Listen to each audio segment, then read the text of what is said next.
on veut mesurer les gaz nocifs dans l'atmosphère sur le long terme et de manière comparable, on a besoin de références traçables.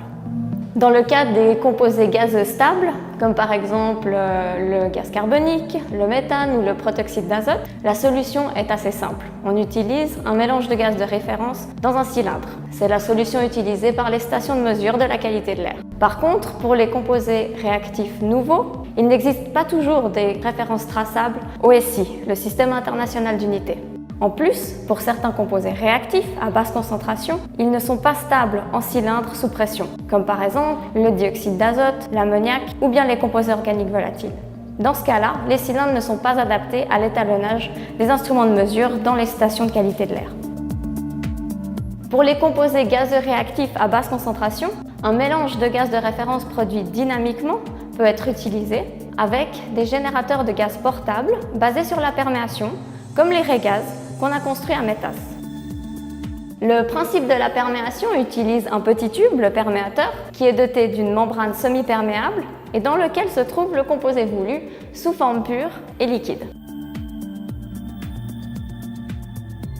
D'abord, on utilise une balance à suspension magnétique pour déterminer la perte de masse de ce perméateur. Une fois qu'on a déterminé cette perte de masse, on connaît alors la quantité relâchée par le perméateur dans le gaz de dilution.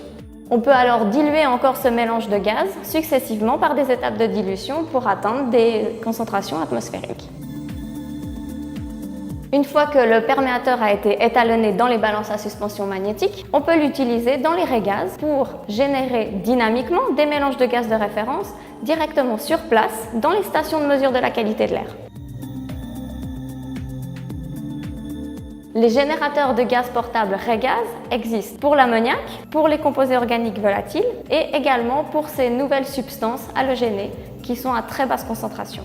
Le bénéfice est essentiellement pour la science, dans le domaine de l'environnement, qui peut effectuer des mesures fiables et sur une base métrologique solide. C'est donc toute la société qui en bénéficie. On peut livrer des données fiables aux politiques qui prendront des décisions pour la protection de l'homme et de l'environnement.